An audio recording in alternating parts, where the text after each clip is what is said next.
Muy buenas tardes, hermanos. Bendiciones para todos. Les habla su hermana y servidora de Cristo, Elvira de Ramírez, del Ministerio Internacional Semillas de Fe, ubicado en Caracas, Venezuela. Bendecimos a nuestros pastores, Harrison y Alicia de Wanda, a su familia y a todos nuestros hermanos en Cristo que hoy han dispuesto en su corazón escuchar este estudio bíblico. Y le damos gracias a Dios por una nueva oportunidad de estudiar su palabra, por su infinita misericordia y por su bondad que nos renueva cada día. Amén. La Biblia es un libro indiscutiblemente singular y no existe entre los billones de volúmenes en literatura en el mundo entero algún libro que se le pueda comparar. Entonces vamos a estudiar algunas de las muchas evidencias que existen de que la Biblia es la palabra de Dios. Veamos en primer lugar la evidencia de su singularidad y de su unidad. La Biblia fue el primer libro en haber sido escrito en la primera imprenta de Gutenberg, en el año 1455, y se llamó la Vulgata Latina, que fue traducida posteriormente por un monje llamado Jerónimo. La Biblia es el libro más vendido, más publicado, traducido a más de 4.850 idiomas y dialectos que ningún otro libro jamás en la historia. En el año 1986 se había traducido la Biblia a 6.700 lenguajes. Este libro debate todo argumento y toda altivez que se levante en contra del conocimiento de Dios. Y el sistema de pensamientos de la Biblia hace pedazos cualquier sistema de filosofía humana. Veamos ahora algunas evidencias científicas. El libro de Génesis, capítulo 1, nos ofrece el orden, cómo fue hecho el universo, y nunca jamás la ciencia nos podrá dar una explicación de lo que sucedió en el origen del universo. Porque para que sea científico tiene que ser repetitivo. Nadie nos podrá explicar de dónde venimos y cómo la ciencia no puede retroceder a miles de millones de años en el pasado. Entonces los científicos especulan, teorizan, también tienen hipótesis, también son filósofos. Por eso se llama la teoría de la evolución. Y cuando tú hablas con un ateo o vas a la universidad y no han leído la Biblia tus profesores, ¿qué les queda para poder explicar de dónde venimos? Entonces te dicen que somos el proceso de una selección natural, que los dinosaurios se convirtieron en conejos, los conejos en monos, los monos en dinosaurios, los leones en pumas, los pumas en perros, los perros en gallinas, y esto ni científica ni biológicamente es posible. La biología y las leyes de la física demuestran que es imposible la evolución, pero ¿por qué la siguen enseñando en las escuelas a nuestros hijos? Porque no tienen otra opción, y si la tuvieran tendría que ser la Biblia, y su soberbia intelectual no les permite aceptar las evidencias, aunque ellos ni siquiera se han preocupado en buscarlas delante de Dios.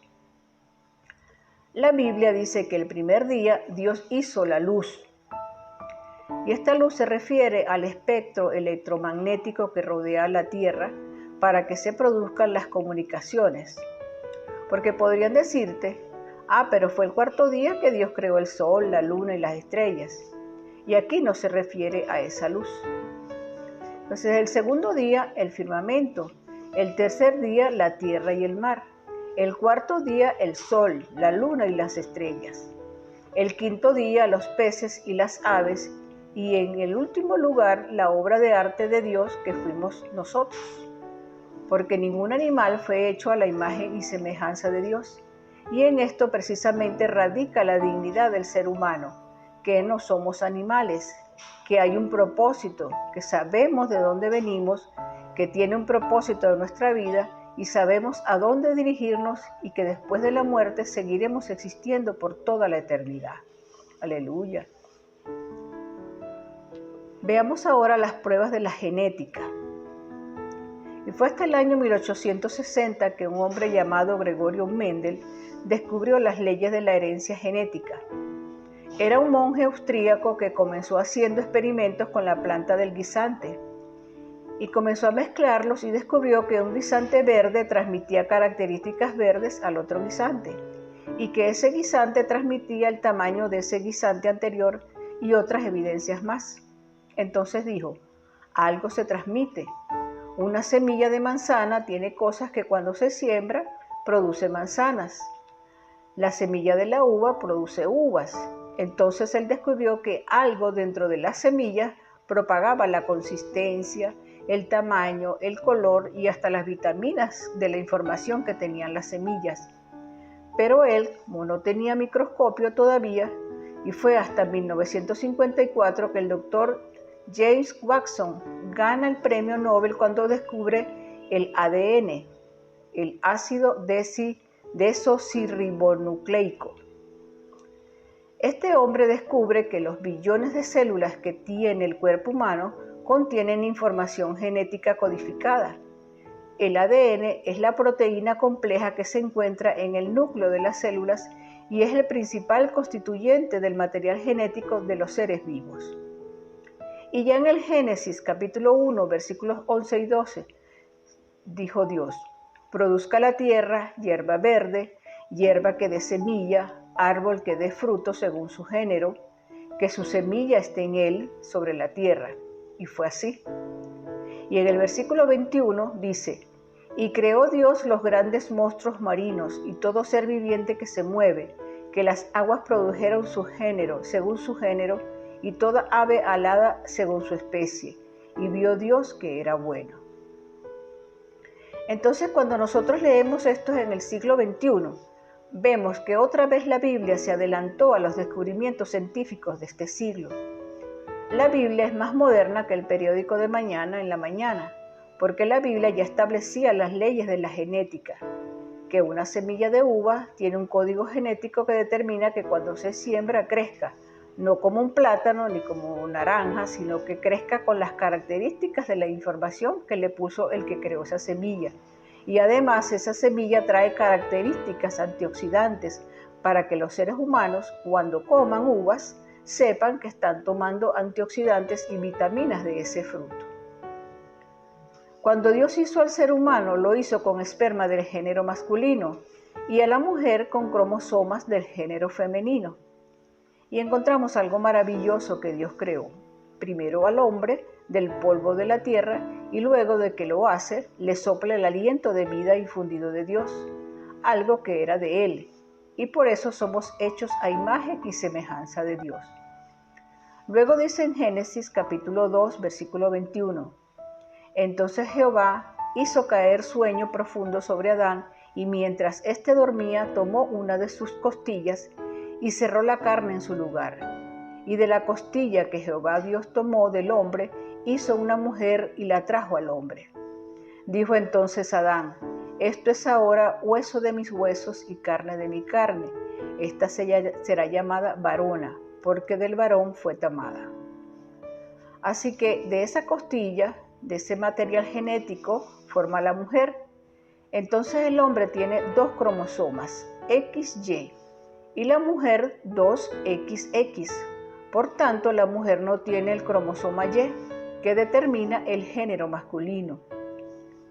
Entonces vemos algo maravilloso, porque si Dios hubiese sacado a la raza humana del material genético de la mujer, la raza humana no se hubiera podido reproducir, porque esencialmente es en los huesos, en la médula de los huesos donde se produce la sangre, y es precisamente en la sangre donde viene la diferencia entre los cromosomas del hombre y de la mujer.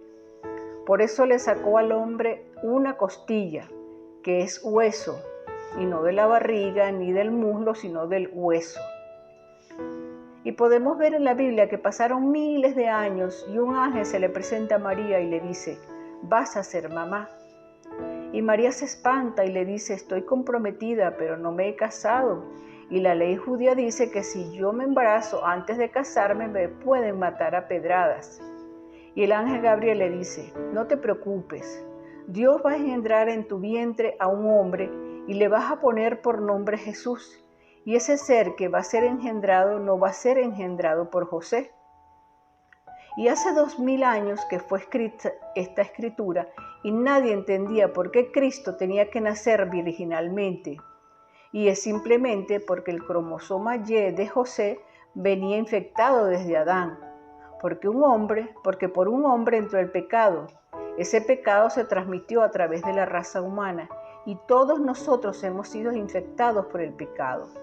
El mal viene por herencia desde Adán hasta nuestros días.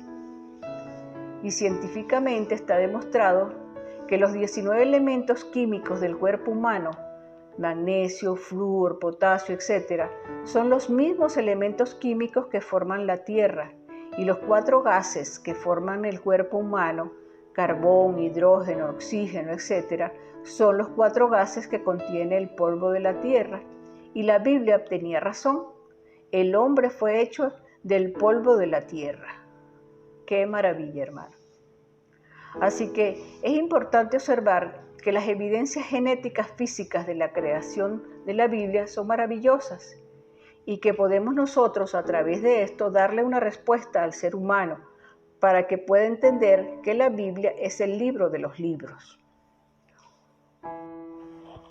Evidencia bíblica sobre la redondez de la Tierra.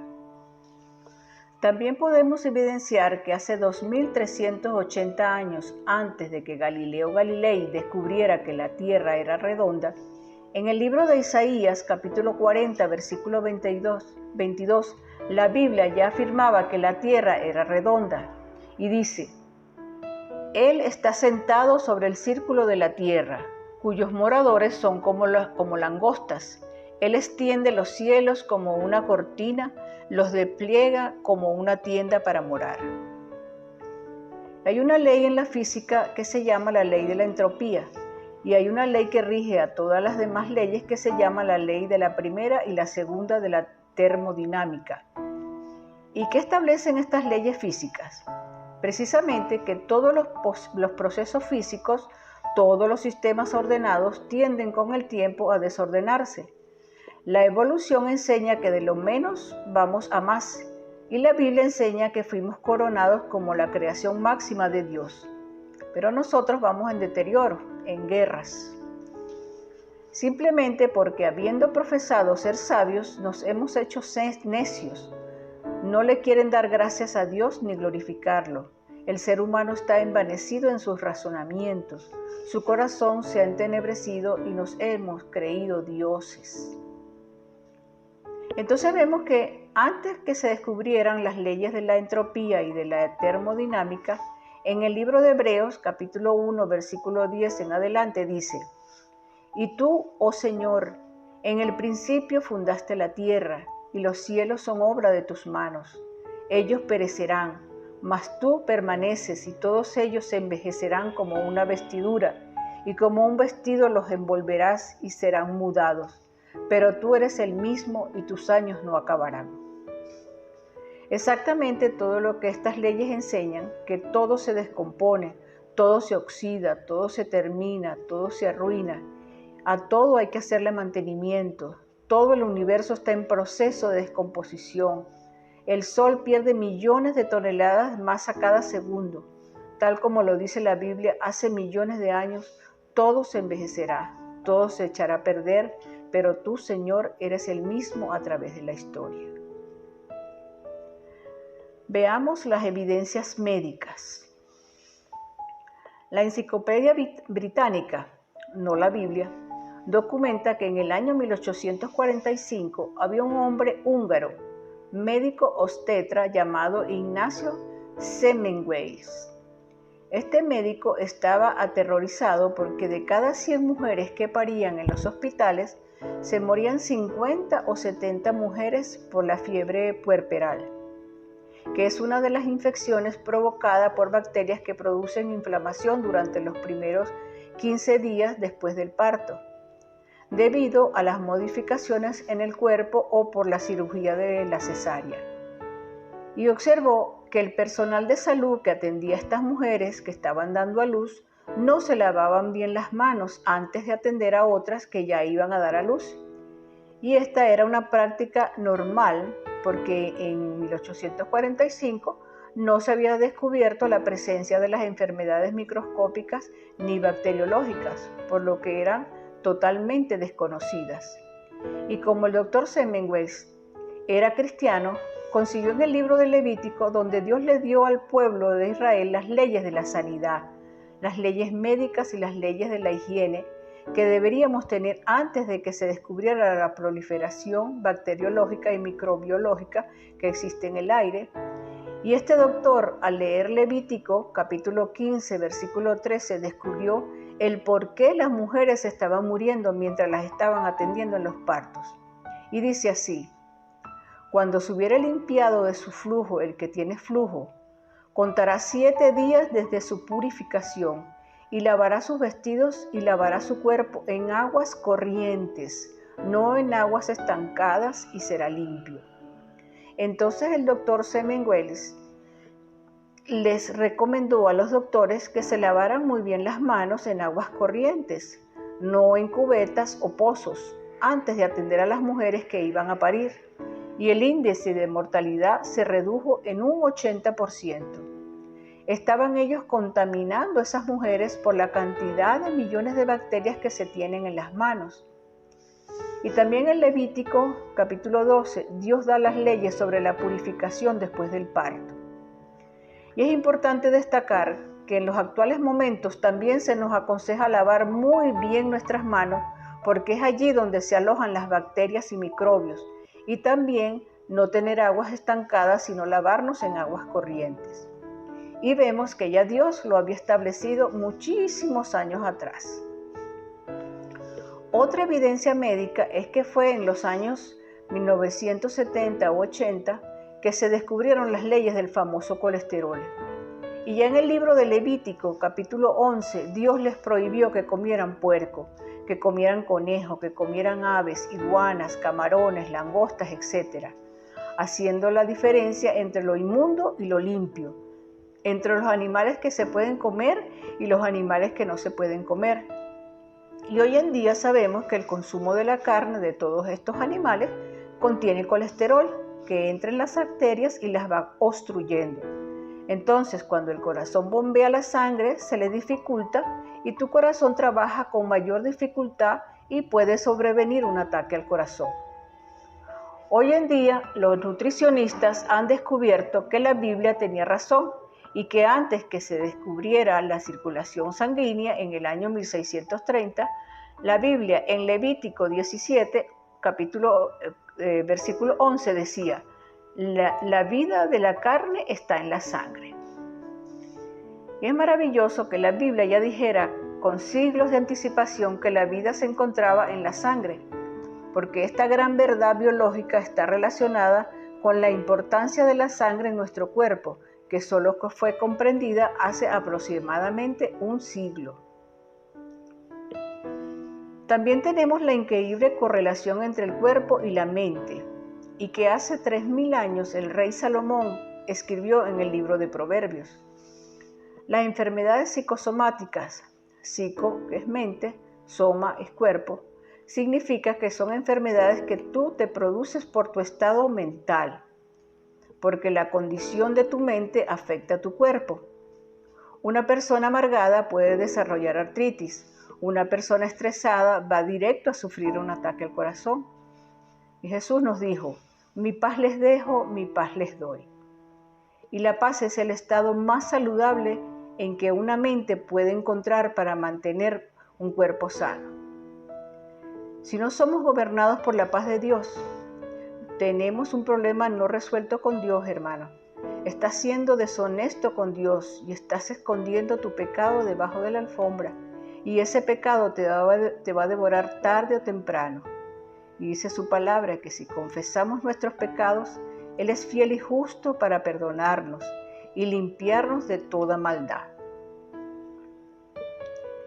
Pero veamos lo que hace 3000 años escribió el rey Salomón relacionado con las enfermedades psicosomáticas en el libro de Proverbios, capítulo 14, versículo 30. Y dice: el corazón apacible es vida de la carne, mas la envidia es carcoma de los huesos. El estado emocional de tranquilidad es vida a tu carne, Más las emociones negativas como son los celos, la envidia, la avaricia, la ambición. Todo esto comienza a afectar el sistema óseo y sabemos ahora por la ciencia que en el sistema óseo, en los huesos es donde se produce la sangre. Ahí en los tuétanos, ahí se produce la sangre de tu cuerpo y la sangre es la vida de la carne. Increíble el rey Salomón. El libro de Proverbios 15:30 dice: la luz de los ojos alegra el corazón y la buena nueva conforta los huesos. Cristo descubrió lo que después descubrieron los psicólogos, que el estado mental de una persona se refleja en la mirada y sabemos que en Cristo podemos encontrar la libertad. Y en el libro de Proverbios capítulo 16 versículo 24 dice: panal de miel son los dichos suaves, suavidad al alma y medicina para los huesos. Es increíble que se haya descubierto que la forma como tú hablas puede bendecir o maldecir.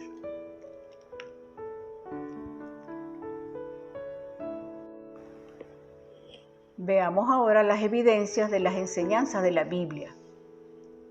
Si ponemos aquí todas las religiones del mundo, dejando claro que el cristianismo no es una religión, es una relación viva con Jesucristo, y ponemos la Biblia junto, existe un abismo en las enseñanzas para la salvación de acuerdo a la Biblia, porque todas las religiones enseñan que la salvación es por obras y por sacrificios, porque todas son hechas por hombres.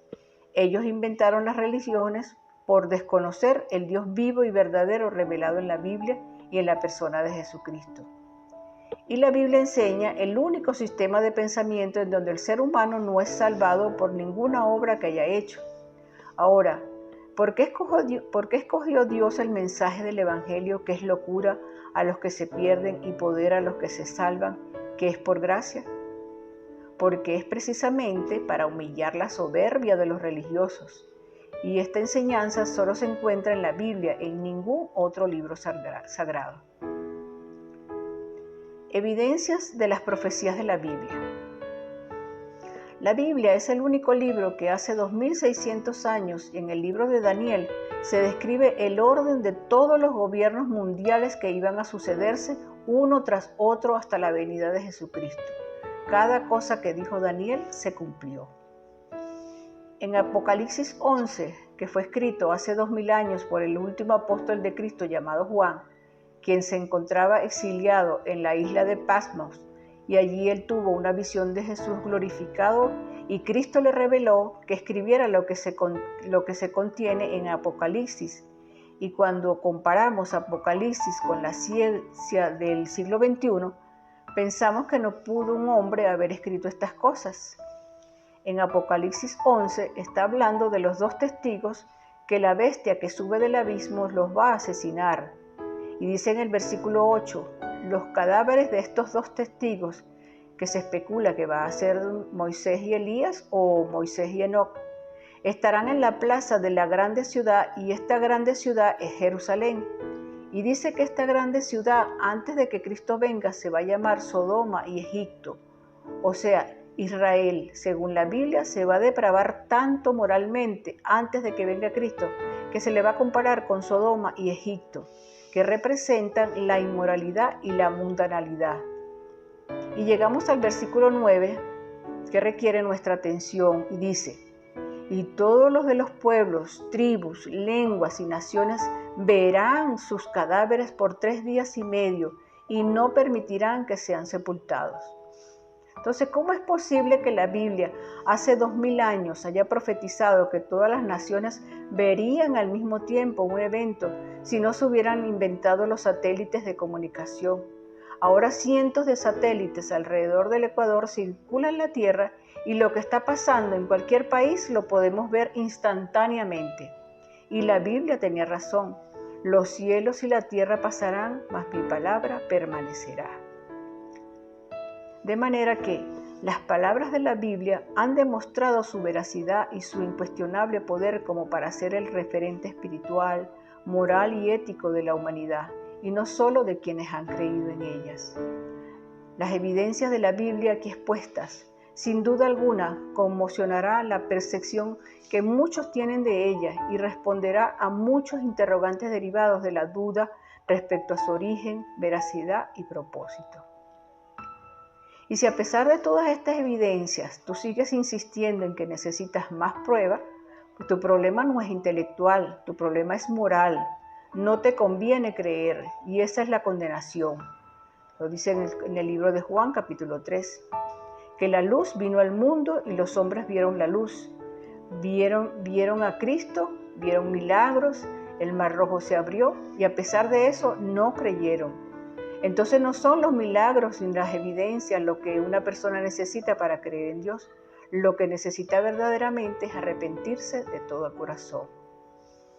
Y nosotros, hermanos, como guerreros y soldados de Jesucristo, debemos dejarlos sin armas, decirles que hubo un profeta en medio de ellos y que no tengan excusas el día de su juicio de que no escucharon evidencias que deberían haberlos convencidos que Dios es un Dios sobrenatural. Y tenemos que presentar defensa del Evangelio y de la esperanza que hay en nuestro corazón, porque esta es nuestra vida, la luz, pelear por la verdad, ir en contra de la corriente y de todas las filosofías humanas que están en contra de la palabra de Dios. Amén.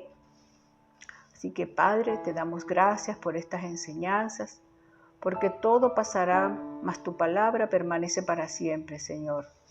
Ayúdanos, Padre, a ser portadores de las buenas nuevas y defensores de tu sana doctrina. Que todo lo que hagamos y practiquemos sea conforme a tus principios y verdades, Señor. Gracias, Padre, por tu palabra. Bendecimos tu nombre y te damos toda la gloria y toda la honra en el nombre poderoso de Jesús. Amén. Bueno, hermanos, hoy terminamos este ciclo de enseñanza sobre la Biblia, que esperamos haya servido para incrementar aún más el conocimiento que ya tenías sobre la palabra de Dios.